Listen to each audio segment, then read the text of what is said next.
Hello အားလုံးမင်္ဂလာပါ MITDC ကွန်ပျူတာသင်တန်းကျောင်းနဲ့ကြိုဆိုပါရစေကျွန်တော်ဒီနေ့မျှဝေပေးတော့မယ့်သင်ခန်းစာကတော့ Adobe After Effects CC 2021အတွက်ကျွန်တော်တို့ရဲ့ plugin Goodbye Green Screen plugin ကိုဘယ်လိုမျိုး install လုပ်အောင်မလဲဘယ်လိုမျိုးအသုံးပြုအောင်မလဲဆိုတဲ့ဗီဒီယိုသင်ခန်းစာဖိုင်လေးကိုဒီဗီဒီယိုသင်ခန်းစာဖိုင်လေးထဲမှာအသေးစိတ်ရှင်းပြပေးမှာဖြစ်ပါတယ်เนาะအရင်ဆုံးကျွန်တော်တို့ရဲ့သင်ခန်းစာကိုမစတင်ခင်မှာဒီ YouTube channel ကို subscribe အရင်ဆုံးလုပ်ထားပေးဖို့တောင်းဆိုပါတယ်အားလုံးပဲကျေးဇူးတင်ပါတယ်ကဲဒါဆိုရင်တော့အခုကျွန်တော်တို့တွေဒီ Goodbye Green Screen plugin ပေါ့နော် Goodbye Green Screen plugin Adobe After Effects မှာအသုံးပြုဖို့အတွက်ပေါ့နော် Goodbye Green Screen plugin ကိုဘယ်လိုမျိုး install လုပ်မလဲဘယ်လိုမျိုးအသုံးပြုမလဲဆိုတဲ့ဗီဒီယိုသင်ခန်းစာဖိုင်လေးကိုရှင်းပြတော့မှာဖြစ်ပါတယ်ကဲဒါဆိုရင်တော့အရင်ဆုံး Goodbye Green Screen ဒီစာသားလေးကိုဖွင့်ထားမယ်ပေါ့နော် Goodbye Green Screen စာသားလေးကိုဖွင့်ထားပြီးတော့ကျွန်တော်တို့ဒီမှာ link ကိုဒီမှာ download မယ့် link ကိုလေးကျွန်တော်ရဲ့ဒီဟိုပါပေါ့နော်comment box မှာcomment box မှာလိုချင်တဲ့လူတွေလာတောင်းနိုင်ပါတယ်ကျွန်တော်စီကပေါ့နော်ကဲဒါဆိုရင်တော့အခုဒီနေရာမှာကျွန်တော်ကဒီ install လုပ်မယ့်နေရာပေါ့နော် install လုပ်မယ့်နေရာ C program files Adobe command file ထဲမှာနောက်ပြီးတော့ plugin 7.0 media core ထဲမှာပေါ့နော်ဒီထဲမှာကျွန်တော်တို့ကနေပြီးတော့ install လုပ်ပေးရမှာဖြစ်ပါတယ်ဒါကြတော့ install directory ပဲဖြစ်ပါတယ်ကဲဒါဆိုရင်တော့ဒီ file နှစ် file ကိုဖွင့်လိုက်လို့ရှိရင်ဒီမှာ sample ဆိုတာတစ်ခုရှိလာမယ်နောက်ပြီးတော့ဒီဘက်မှာဆိုရင် AA scripts Goodbye Green Screen ဆိုပြီးတော့ဒီမှာ file တစ် file ရလာမယ်ပေါ့နော်သူ့ကိုကျွန်တော်တို့ကနေပြီးတော့ application ကို right click ထောက်ပြီးတော့ဒီမှာ run as administrator နဲ့ run ပါမယ် run as administrator နဲ့ run ပြီးတော့ကျွန်တော်တို့ကနေပြီးတော့သူ့ကိုဒါလောလောဆယ်သူက run နေတဲ့အခါမှာကြတော့နည်းနည်းလေးသူကဘာဖြစ်လဲဆိုတော့သူက file size လေးတဲ့တာပေါ့နော်သူကနော်ကဲဒါဆိုရင်တော့အခုဒီနေရာမှာကျွန်တော်ဒီ file ကိုဖေးထားမယ် install GPU version ပေါ့နော် install GPU version ကိုနှိပ်မယ်ပေါ့နော်ကိုကinstall GPU version ကိုအမှန်ရှင်းမယ်အမှန်ရှင်းပြီးတော့ next နဲ့တော့မယ်ပေါ့နော်setup with install GPU version run setup again without checking the version to install the CPU version ပေါ့နော်ကဲပြီးပြီဒါဆိုရင်တော့ကျွန်တော်တို့ကနေပြီးတော့ GPU ကိုရွေးထားခဲ့တယ်ဆိုတော့ GPU နဲ့ပဲကျွန်တော်တို့တော့မယ် agree ကိုနှိပ်မယ်ပေါ့နော်ပြီးရင်ဒီနေရာမှာဆိုရင်ဒါဟိုပါပေါ့နော်ဒါ install directory ပဲဖြစ်ပါတယ် install directory ကြတော့Adobe command plugin 7.0 media core ဒါသူကသူ automatic ရွေးထားပြီပေါ့နော်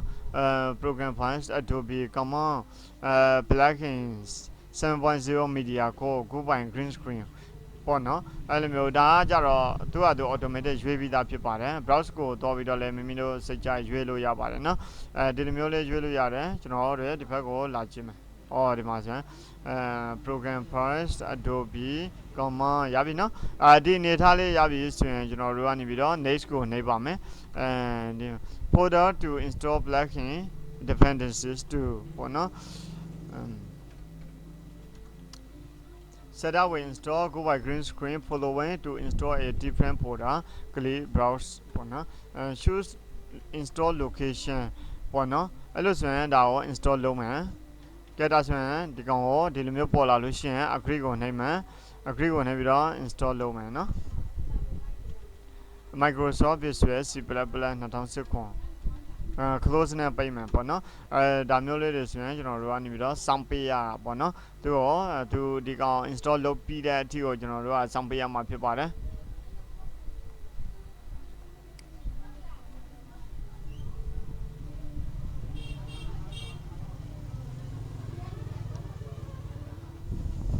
ဒီ plugin name ကြတော့ဒီနေရာမှာ Goodbye Green Screen plugin လို့ခေါ်တာပေါ့နော် version ကတော့ 1.2.0 ဖြစ်ပါတယ် footage is waiting to get key ဆိုပြီးတော့စပေါ်မယ်close နဲ့ပိတ်မယ်ပေါ့နော် close နဲ့ပိတ်ပြီးတော့ကျွန်တော်တို့ကနေပြီးတော့ဘာလုပ်အောင်မလဲနောက်ထပ်တစ်ဆင့်ဟာpaste folder အတွင်းမှာမိမိ install လုပ်စဉ်ကရွေးပေးထားသော CPU GPU like grab file ကို copy ကူး၍အထက်မှာဖော်ပြထားသော install location မှာကူးထည့်ပြီး replace လုပ်အောင်မှာဖြစ်ပါတယ် paste folder ထဲဝင်မယ် page folder ထဲမှာသူကGPU ကျွန်တော်ကကြတော့ GPU ပေါ့နော် GPU ဆိုတဲ့ဟာလေးကို copy ကူးလိုက်တယ်ကိုက CPU ဆိုရင် CPU GPU ဆိုရင် GPU ပေါ့နော်ပြီးရင်သူ့ကိုဘေးဖေထားမယ်ဘေးဖေထားပြီးတော့ကျွန်တော်တို့ဒီAdobe command plugin ထဲကိုဝင်မှာပေါ့နော်ကျွန်တော်တို့ဒီထဲကိုဝင်မယ်နောက်ပြီးတော့ဒီမှာ C program files ပေါ့နော်ပြီးရင် program files Adobe ထဲကိုဝင်မယ် Adobe ကနေပြီးတော့ command ကိုဝင်မယ် plugin ထဲကိုဝင်မယ် 7.0 ထဲကိုဝင်မယ်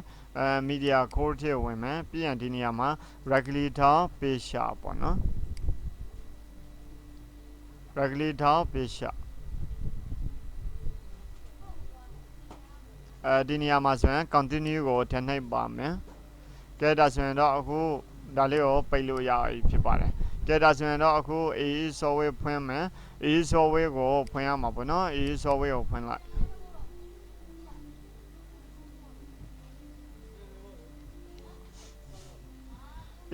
software ကိုဖွင့်ပြီးတော့ကျွန်တော်ကဒီမှာနမူနာ sample folder အတွင်းမှာ video and background.png ကို import လုပ်အောင်မှာဖြစ်ပါတယ်ဆိုပါတော့နော်ကျွန်တော်ဒီနေရာမှာဒီ Adobe After Effects ပွင့်လာပြီပေါ့နော် Adobe After Effects ပွင့်လာပြီဆိုတော့ After Effects warning there is a duplicate effect plugin install your try to avoid program quit and needed version မလို့တဲ့ဟာကိုသူကဖြတ်ခိုင်းတာပေါ့နော်ကျွန်တော်တို့ဒီနေရာမှာဆိုရင်goodbye green screen ကgoodbye green screen ပေါ့နော်ဒီမှာသူရေးပေးထားပေါ့နော် C program goodbye green screen GPU EEX ပေါ့နော်မလိုအပ်တဲ့ဟာကိုကျွန်တော်တို့ကနေပြီးတော့ live ဖြတ်ပေးလိုက်ပေါ့နော်live ဖြတ်ပေးမယ်ဆိုရင်အရင်ဆုံးဒီကနေပြီးတော့ကျွန်တော် new project တစ်ခုယူထားလိုက်မယ် new project တစ်ခုယူထားပြီးတော့ကျွန်တော်အခုနကဒီ program ထဲဝင်ထားတယ်program files Adobe command file plugin 7.0 media core ထဲမှာ goodbye green screen ဒါကိုကျွန်တော်ကနေပြီးတော့သူ့ကို delete လုပ်လိုက်မယ် delete ပေါ့နော်အဲ့တော့ဒါကို delete လုပ်မယ်ပြီးရင်သူ့ကိုကျွန်တော်တို့ရဒီနေရာမှာ new project တစ်ခုယူမယ်ဒါကိုကြတော့ goodbye green screen ပေါ့နော် goodbye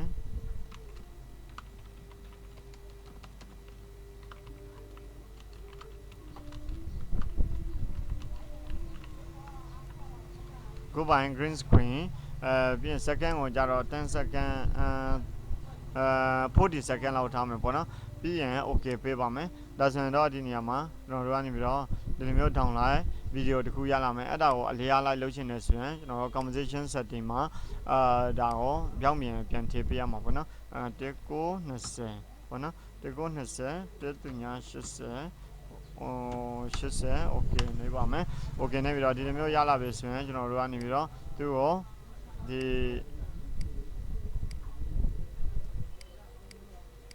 ီ folder ထဲကပေါ့နော်ဒီ sample ကိုကျွန်တော်တို့ကနေပြီးတော့ဆွဲထည့်ပေးရမှာဖြစ်ပါတယ် sample ကိုဆွဲထည့်မှာဖြစ်တဲ့အတွက်ဒီကနေပြီးတော့ order နဲ့နေပြီးတော့ဒီထဲကိုထည့်ပေးရမှာဖြစ်ပါတယ်order နဲ့နေပြီးတော့ထည့်လိုက်လို့ရှိရင်သူက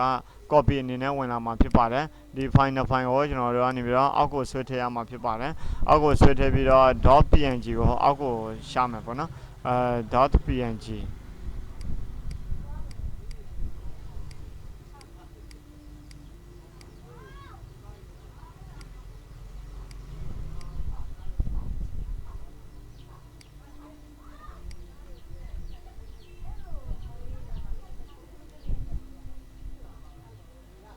ကဲဒါဆိုရင်တော့ .png background.png ကိုကျွန်တော်တို့ကနေပြီးတော့ကဲဒါဆိုရင်တော့ကျွန်တော်အခုဒီမှာပေါ့နော်ဒီ file ကိုကျွန်တော်ဒီမှာဆွဲချလိုက်တယ်နော်ဒီမှာဆိုရင်ဒီ file ကိုဒီမှာဆွဲချလိုက်မယ်နော်ဆွဲချလိုက်တဲ့အခါမှာကျွန်တော်တို့ကနေပြီးတော့ဒီMOV ဆိုတဲ့ဟာလေးအပေါ်မှာတင်ပါမယ်နော်အပေါ်မှာတင်ပြီးတော့ကျွန်တော်တို့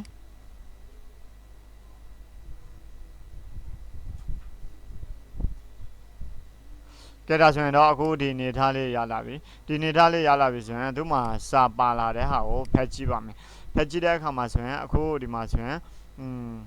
ဟိုပေါ့နော်ဗီဒီယိုကို select မှတ်မယ်နော်ဗီဒီယိုကို select မှတ်မယ်အဖက် preset bliss plugin အဲ့နေရာမှာ group by green screen ဘက်ကိုထည့်ပေးရမယ်အဲ့မှာ video ကို select မှတ်မယ် select မှတ်ပြီးတော့bliss ဆိုတာရှိတယ်ပေါ့နော် bliss ဒီမှာဆို bliss bliss blacking เนาะဒီကနေပြီးတော့ရှာလို့ရတယ်ပြီးရင်ဒီမှာလေးတစ်ခါလေးရှာလို့ရတယ် group by green screen ဆိုပြီးတော့ပေါ့နော် group by green screen ပေါ့နော်ဒီကနေပြီးတော့ရှာလို့ရတယ်လို့ကျွန်တော်ကနေပြီးတော့ဒီ video ကို select မှတ်ပြီးတော့အဖက်ကနေပြီးတော့ bliss ဆိုတာကိုရှာပေးရမယ်เนาะဒီနေရာမှာ bliss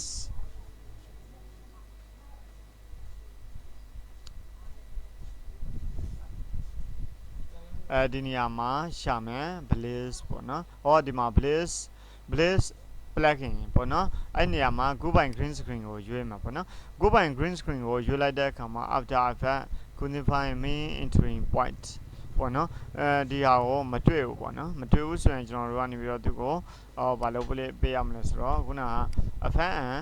ဒီထဲမှာပေါ့နော် effect preset ထဲမှာကျွန်တော်တို့ကနေပြီးတော့သူကိုလောလောဆယ်ဘာလုပ်မလဲဆိုတော့ပိတ်မယ်နော် control s shift လုပ်ထားမယ်နော် shift လုပ်ထားပြီးတော့အဲ့ဒီအပြင်မှာပဲလောလောဆယ်စစ်ပါမယ်group by green screen ပြီးရင် shift လုပ်မယ် shift လုပ်ပြီးတော့သူ့ကိုလောလောဆယ်ပိတ်မယ်ပိတ်ပြီးတော့ဒီထဲမှာရှိတဲ့ဟာနဲ့ပေါ့နော် AE script ထဲဝင်မယ်ဒီ file ထဲကိုဝင်ပါမယ်ဒီ file ထဲကနေပြီးတော့ face ဆိုတာကိုဝင်မယ်နော် face ဆိုတာကိုဝင်ပြီးရင်ကျွန်တော်ဒီနေရာမှာဒီနှစ်ခုရှိတယ်ဒီအပေါ်တစ်ခုကို right click ထောင်းလောလောဆယ်နှစ်ခုလုံးကိုယူလိုက်မယ် right click ထောင်း copy ယူပြီးတော့ကျွန်တော်က this PC ကိုသွားမယ် C program program files Adobe command files plugin ထဲဝင်မယ်plugin ထဲဝင်ပြီးတော့ media code ထဲမှာ right click ထောင်း paste ရှာလိုက်မယ်ပေါ့နော်ဒီနေရာမှာ continue ကိုနှိပ်မယ်ပြီးပြီဆိုရင်ကျွန်တော်တို့သူ့ကိုလောလောဆယ်ပိတ်မယ်ပိတ်ပြီးတော့ဒီ after effect ကိုပြန်ပြီးတော့ဖွင့်ပါမယ်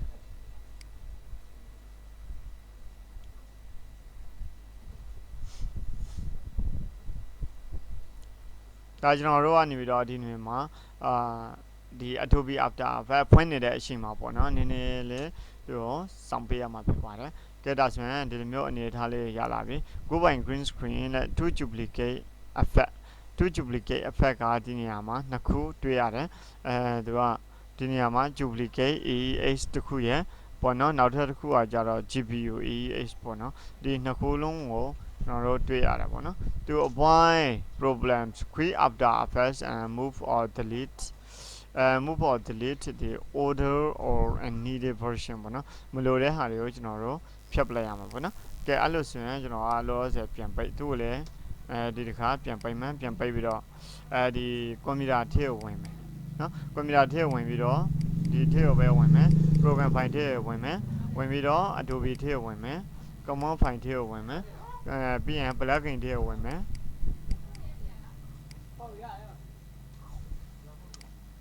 ဒီဟာလေးတစ်ခုကိုကျွန်တော်ပြန်ဖြတ်လိုက်မယ်ပေါ့နော်သူကို continue ထည့်နိုင်မယ်ဒီနေရာမှာ group by green screen ပေါ့နော်ဒီ group by green screen ဆိုတာရှိတယ်အဲ့ group by green screen ထဲကိုကျွန်တော်တို့ကနေပြီးတော့ GPU ဆိုရင် GPU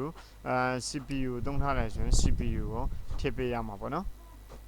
ပြန်ဖွင့်မယ်သူထဲမှာကျွန်တော်ကနေပြီးတော့ဒီထဲကို replace လုပ်အောင်မယ်ပေါ့နော် replace လုပ်မယ်သူကိုပြီးရင်ကျွန်တော်ကနေပြီးတော့ဒီ GPU ကိုဒီနေရာမှာထည့်လိုက်မယ် replace လုပ်လိုက်မယ် continue ကိုထည့်နှိပ်ပါမယ် continue ကိုထည့်နှိပ်ပြီးရင်တော့သူကိုပိတ်လို့ရရင်သူကိုလည်းပိတ်လိုက်လို့ရရင်ပေါ့နော်ဒါဆိုရင်တော့ Adobe After Effects ကိုဖွင့်လို့ရပြီဖြစ်ပါတယ်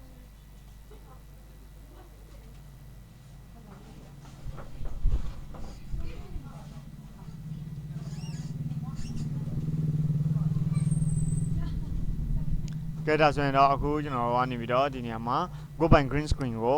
project ကိုရွေးမယ်ရွေးပြီးတော့ကျွန်တော်ဒီနေရာမှာBliss plugin ဆိုတာရှိတယ်အဲ့ဒီ Bliss plugin ကိုselect မှတ်ပြီးတော့ video ကို select မှတ်ပြီးတော့ကျွန်တော်ကဒီနေရာမှာနေပြီးတော့ထည့်ပေးလိုက်မှာပေါ့နော်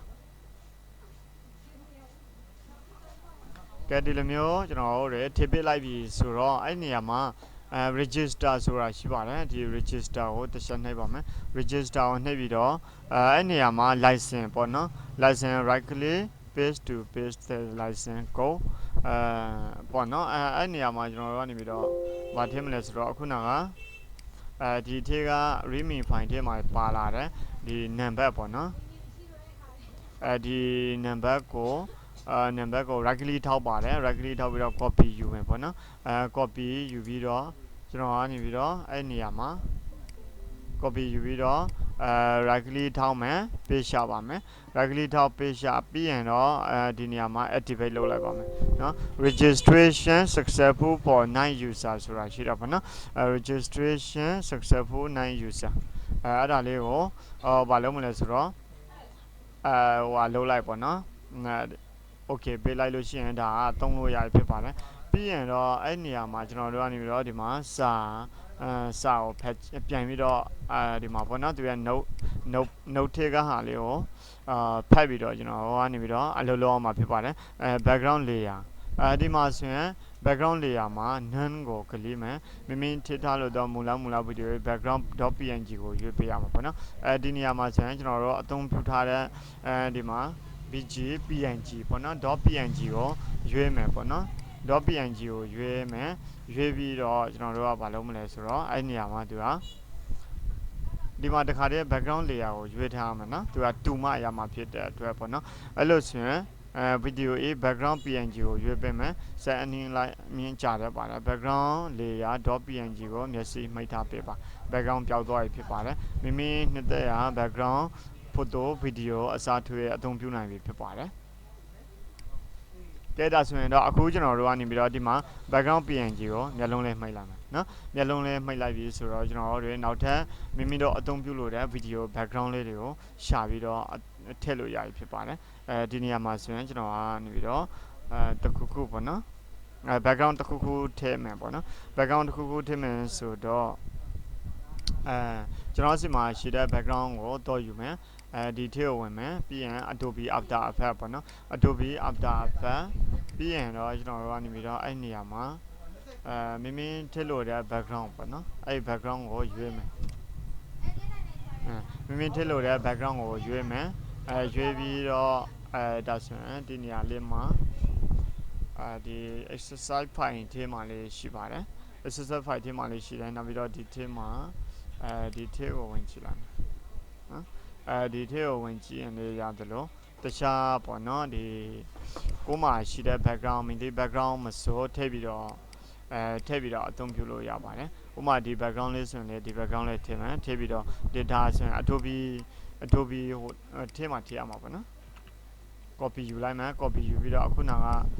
ဒီ background ထည့်မှာပဲကျွန်တော်ထည့်မယ်ဒီကနေပြီးတော့တစင်းကျွန်တော်ကဒီမှာထည့်လိုက်မှာပေါ့နော်ဒီမှာထည့်မယ်ထည့်ပြီးတော့သူ့ကိုအောက်မှာ switch ချလိုက်ဒါဆိုရင်တော့သူက background ချိန်ပြီးတော့ဖြစ်ပါတယ် keyboard ပေါ်က S ကိုနေပြီးတော့ scale အကြီးအသေးနဲ့နေပြီးတော့ကျွန်တော်လုပ်ပေးလို့ရပြီဖြစ်ပါတယ်နော်သူတော့ play ကြည့်ပါမယ် play လို့ရှိရင်သူကဒီ set အနည်းမြင့်ပေါ်မူတည်ပြီးတော့လည်းနည်းနည်းကြာတတ်တာပေါ့နော်ဒါဆိုရင်တော့အရန်ကိုသူကgreen screen အရန်မိုက်တာပေါ့နော်အဲ့လိုမျိုး green screen လေးတွေကိုကျွန်တော်တို့ကနေပြီးတော့အသုံးပြုဒီ green screen plugin ကိုအသုံးပြုပြီးတော့ကျွန်တော်တို့ကနေပြီးတော့ဒီဘာလုပ်လို့ရလဲဆိုတော့နောက်ခံလေးတွေကိုကျွန်တော်တို့ဖြောက်လို့ရတယ်နော် green screen ရလို့မဟုတ်ဘယ် background မဆိုကျွန်တော်တို့ကနေပြီးတော့သူ့ကိုနောက်ခံ background ဖြောက်ပြီးတော့အစားထိုးလို့ရမှာဖြစ်ပါတယ်အားလုံးပဲကျေးဇူးတင်ပါတယ်နောက်ထပ်ဗီဒီယိုသင်ခန်းစာဖိုင်မှာပြန်လည်ဆုံတွေ့ကြပါမယ်အားလုံး bye bye